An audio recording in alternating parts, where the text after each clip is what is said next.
Bonjour à tous, j'espère que tout le monde va bien et que vous passez un bel été, même si on approche petit à petit de la fin et de la rentrée. Aujourd'hui, j'avais envie de vous proposer une vidéo sur la saison 2 des Anneaux de Pouvoir, la série Seigneur des Anneaux chez Amazon, qui revient le 29 août, au rythme de plusieurs épisodes d'un coup, puis ensuite un épisode par semaine. Dans cette vidéo, je vais un petit peu réaborder la série de manière générale, je vais faire un petit peu le point sur ce qu'on sait à propos de cette saison 2. Ça sera donc l'occasion de revenir sur ces trailers, avec notamment quelques éléments qui risquent de spoiler, mais aussi et surtout, bien entendu, une analyse des images promotionnelles qui nous ont été dévoilées, avec là aussi des spoils éventuels, parce que forcément ces images, elles montrent des nouveaux personnages qui vont apparaître dans la saison 2 du Seigneur des Anneaux, donc vous êtes prévenus, vous savez où vous allez, et je vais bien entendu vous le rappeler à chaque fois. D'une manière générale, sans rentrer dans le détail ni spoiler, qu'est-ce que j'attends de cette série ou quelles sont mes grosses craintes par rapport à cette saison 2 de Rings of Power? Les bandes annonces et derniers teasers qui nous ont été dévoilés,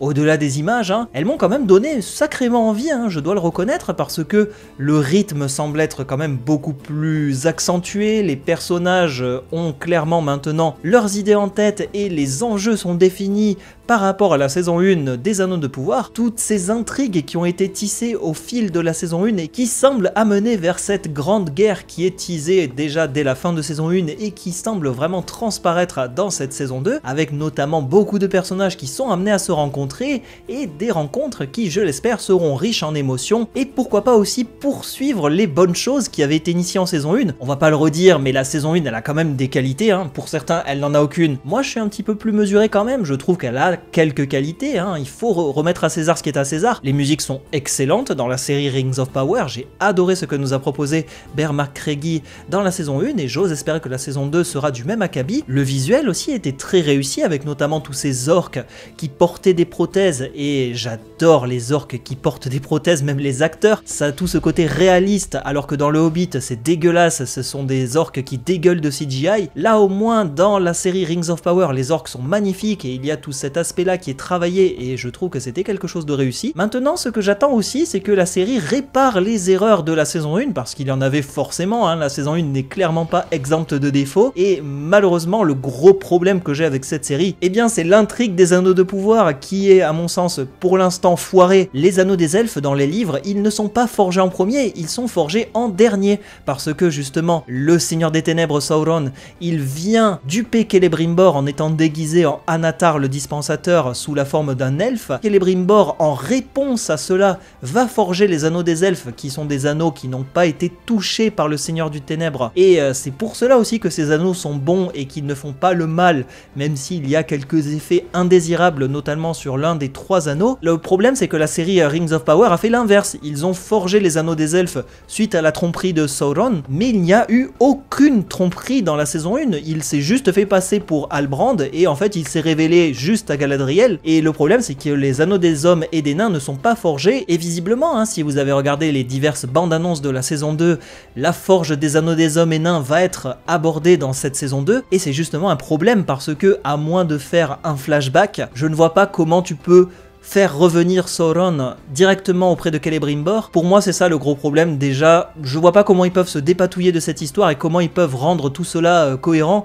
à moins que Celebrimbor il tire un tiroir et les anneaux sont dedans. L'intrigue des Anneaux de Pouvoir c'est central dans cette série et pour l'heure je ne suis clairement pas convaincu. En attendant je reste assez mesuré, j'ai peur par rapport à cette intrigue des Anneaux de Pouvoir et ça reste un gros point d'interrogation pour ma part et je pense pour beaucoup d'entre vous, peut-être qu'on ne sera pas à l'abri d'une surprise dans cette saison 2. Après tout, la saison 1 était quand même assez décevante, maintenant on ne sait jamais, tout peut arriver. Bien, maintenant on va passer à la seconde partie qui quant à elle va être plus centrée sur les images promotionnelles qui ont été dévoilées, mais avant cela, je vous rassure, je vais juste aborder un personnage qui à mon sens, c'est pas un spoil, c'est juste un orc qui s'appelle Glug et ce personnage semble être lié à Adar, donc c'est un orc qui est nommé et c'est quand même quelque chose d'assez intéressant parce que pour l'heure on n'avait pas vraiment de prénom pour les orques dans la série Rings of Power et on nous avait vendu justement dans cette saison 2 le fait qu'on aurait des orques personnalisés et je trouve que c'est sympa parce que ce personnage il est directement lié à Adar qu'il n'arrête pas d'appeler père, donc c'est quand même très intéressant d'avoir cet orc. Moi qui adore les prothèses, cet orc est très réussi avec tout ce maquillage et le fait qu'il ait du faux sang directement dégoulinant de sa bouche, c'est quelque chose d'assez intriguant et j'espère que cet orc va être un peu plus récurrent Au-delà de cela, on nous avait vendu en saison 1 qu'on verrait des orques femelles. Pour l'instant, malheureusement, ou alors j'ai pas bien fait attention, mais on n'en a pas vu dans la saison 1 et j'espère peut-être que la saison 2 va un petit peu plus mettre en avant cette société des orques, comment ils s'organisent et quel est le rôle véritable de Hadar par rapport au Seigneur des Ténèbres Sauron, comment aussi tout cela va être articulé. J'espère que Glug va potentiellement survivre à cette saison 2 et que ça sera un personnage récurrent qui reviendra. Ça sera quelque chose quand même à suivre de très près et j'ose espérer que comme moi vous partagez mon enthousiasme de ce côté-ci. À présent, si vous le voulez bien, je vais plutôt rentrer dans une partie spoilante sur les images promotionnelles, donc si jamais effectivement vous voulez vous garder de la surprise sur ces personnages, je vous invite forcément à aller au chapitre suivant ou alors directement à la conclusion, parce que le chapitre suivant aussi, je vais spoiler un petit peu les bandes annonces et les analyser d'une manière assez spoilante. Et pour les autres, on continue parce que mine de rien, il y a quand même quelques surprises qui nous attendent dans cette saison 2. On commence tout d'abord avec Círdan, c'est un elfe qui est barbu et qui est aussi un maître charpentier, c'est un maître des navires qui va se voir confier un des anneaux des elfes, et ce personnage semble être quand même assez ressemblant à la description qui est faite dans les livres, parce que déjà c'est un personnage assez ancien, mais aussi et surtout il a une barbe, et c'est l'un des caractéristiques les plus importants de ce personnage, parce que à mon sens c'est l'un des seuls, je crois, un personnage elfique qui a une barbe. Peut-être qu'il y en a un deuxième, hein, j'ai un doute. Il en manque encore un personnage, ou alors il n'a pas été introduit ou pas montré, c'est Celeborn, le mari de Galadriel, mais en attendant je suis quand même très content de voir Círdan et j'espère qu'il aura un rôle hautement important. On a ensuite un autre personnage qui va être introduit dans cette série et même d'une manière générale introduit dans l'univers de Tolkien, et c'est pas un personnage à prendre à la légère puisqu'il s'agit de Tom Bombadil. Ce personnage devait être présent dans Le Seigneur des Anneaux puisqu'il apparaît dans la communauté de l'anneau. Peter Jackson l'avait coupé pour moult raisons et l'une des raisons principales, il me semble, c'était notamment le fait que ce personnage cassait un petit peu le rythme de l'histoire à ce moment-là, ou alors il me semble aussi que Peter Jackson avait expliqué que c'était un personnage très compliqué à adapter parce que forcément c'est pas un personnage très facile à appréhender, hein, Tom Bombadil. C'est un personnage qui est extrêmement puissant, à tel point qu'il est limite aussi puissant qu'un Seigneur des Ténèbres Sauron ou Morgoth, et beaucoup de fans pensent que Tom Bombadil c'est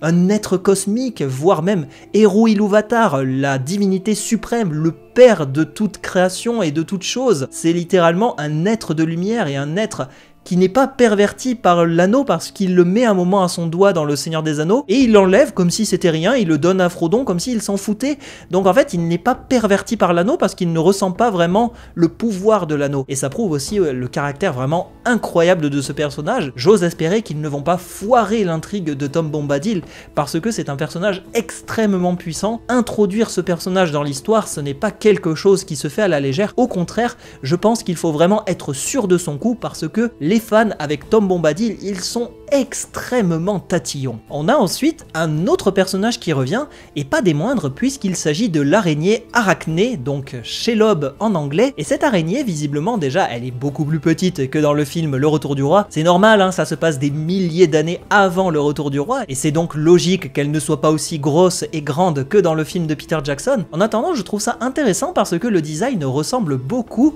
à celui du film de Peter Jackson, donc là aussi il y a toute cette volonté de continuité entre les deux franchises. Isildur a l'air de se défendre et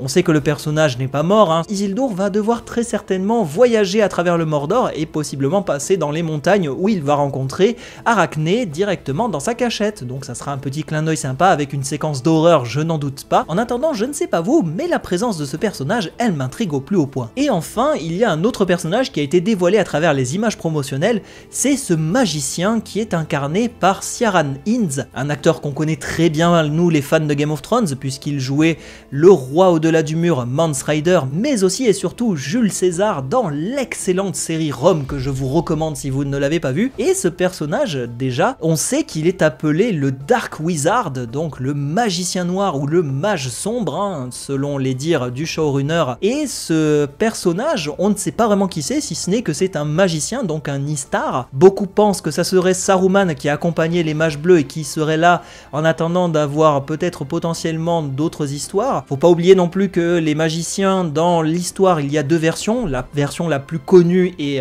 acceptée des fans, ça serait que les mages soient arrivés au 3e âge, alors qu'il y a une autre version un peu moins connue qui, quant à elle, serait beaucoup plus liée au 2e âge, et possiblement que c'est ça qui a été choisi par Amazon, à moins que Amazon ait préféré inventer un autre personnage comme l'étranger. Est-ce que l'étranger sera véritablement Gandalf? Est-ce que ce Dark Wizard donc sera Saruman ou pas du tout? Je ne sais pas du tout, mais en attendant c'est quand même très intriguant d'avoir ce personnage, c'est quand même la moindre des choses avec cette série. À présent, si vous le voulez bien, je vais passer dans une partie encore une fois spoil, qui va être quant à elle concentrée beaucoup plus sur l'analyse des 2 trailers dans la continuité du premier qu'on avait analysé ensemble au mois de mai. Et déjà pour commencer, je trouve que les trailers sont quand même énormément centrés autour du personnage d'Anatar et Sauron, le Seigneur des Ténèbres qui semble être vraiment à l'origine de cette histoire des Anneaux de Pouvoir. Spoiler, oui, mais c'est surtout aussi important de montrer ce personnage comme étant quelqu'un de perfide, qui trompe ses ennemis et qui n'hésite pas à revenir sous différents masques en étant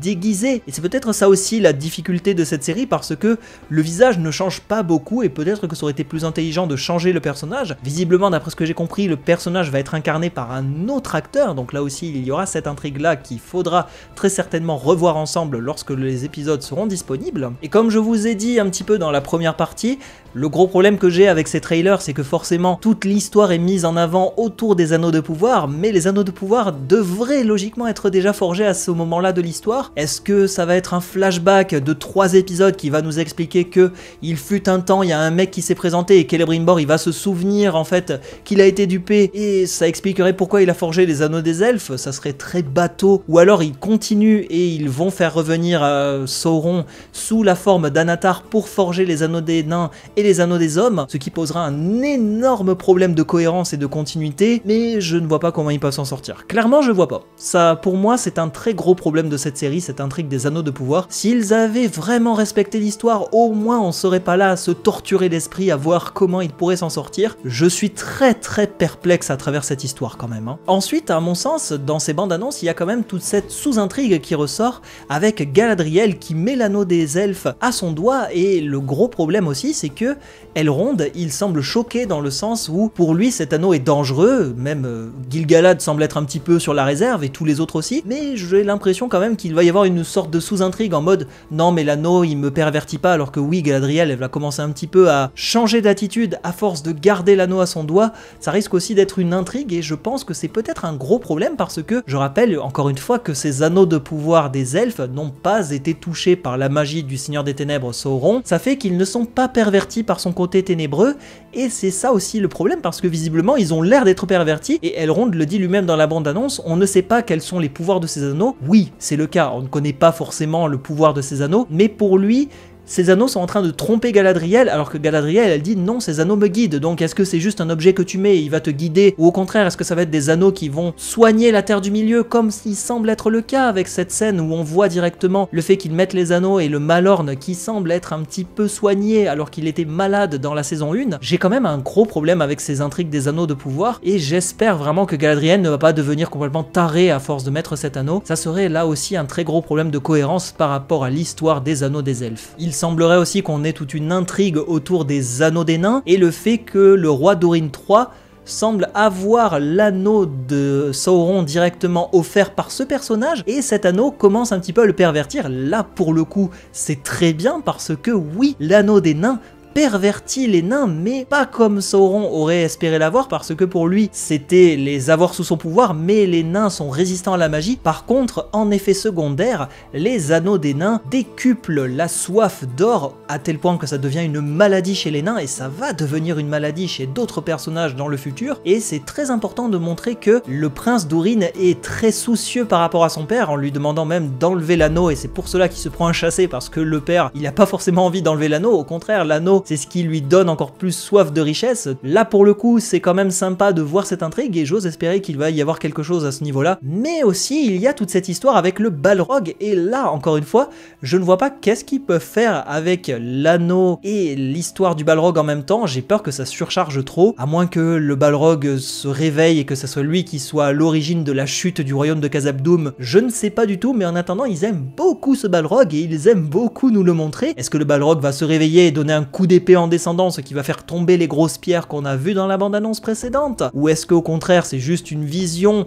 que Disa va avoir sur le potentiel réveil du Balrog? Je ne sais pas, mais en attendant j'ai quand même l'impression qu'ils veulent raccorder les wagons et essayer de raccrocher le plus possible l'histoire de Khazad-dûm à déjà d'une part l'intrigue des anneaux des nains, c'est très bien, même si du point de vue chronologique c'est un gros problème, et de la cohérence des anneaux des elfes c'est pas logique non plus. Et autre fait aussi, à travers ces bandes annonces, il semble y avoir toute une lutte entre Adar et le Seigneur des Ténèbres Sauron, et ce que je trouve relativement intéressant c'est qu'on risque d'avoir le point de départ entre ces deux personnages et le fait qu'ils se sont battus une première fois pour la domination des orques, et j'ose espérer qu'il y aura toute cette histoire dans ce flashback potentiel avec la formation de la forteresse de glace qu'on avait vu à la fin de la bande-annonce de mois de mai. Et il y a aussi peut-être la tentation de Galadriel, parce que Adar semble inviter Galadriel à rejoindre son camp pour lutter contre Halbrand Sauron, et je suis quasi sûr que Galadriel va dire non, mais c'est quand même intéressant de voir le personnage douter. Ça serait peut-être stylé de la voir se battre aux côtés des orques,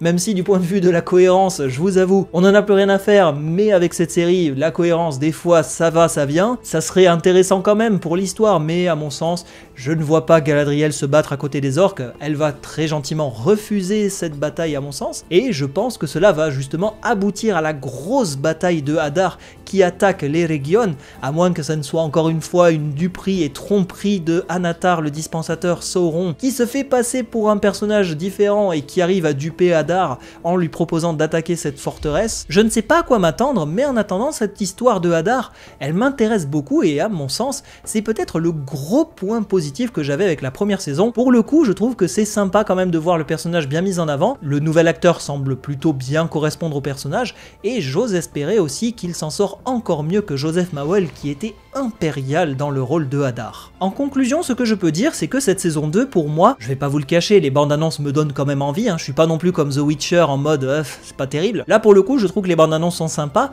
Les bandes annonces de la saison 1 des Anneaux de Pouvoir étaient très sympas aussi. On connaît le résultat et forcément on sera beaucoup plus méfiant, et je suis quasi sûr que la très grande majorité des gens ne vont pas regarder cette saison 2, ou au contraire vont être très méfiants, voire très critiques, et c'est logique aussi, la saison 1 avait son lot de défauts, mais je tiens aussi à préciser qu'elle avait son lot de qualité, et à mon sens c'est quand même important de le souligner pour apporter un peu de nuance, et j'ose espérer que les remarques et conseils des fans suite au visionnage de la saison 1 vont être pris en compte et qu'ils vont nous offrir une saison 2 de qualité. En attendant, c'est tout ce que je leur souhaite, même si pour le coup, comme je vous ai dit, j'ai d'énormes réserves sur l'intrigue des Anneaux de Pouvoir, j'ai quand même aussi de très bons espoirs sur d'autres intrigues, et c'est déjà un très bon point à ce niveau-là. Comptez sur moi forcément dans cette saison 2 des Anneaux de Pouvoir pour vous partager mon avis sur les différents épisodes, et pourquoi pas aussi vous accompagner sur le visionnage d'autres personnages, des intrigues, des théories aussi qui risquent de ressurgir à travers cette saison 2, donc ça sera l'occasion d'en reparler dans le futur. Forcément, par moment,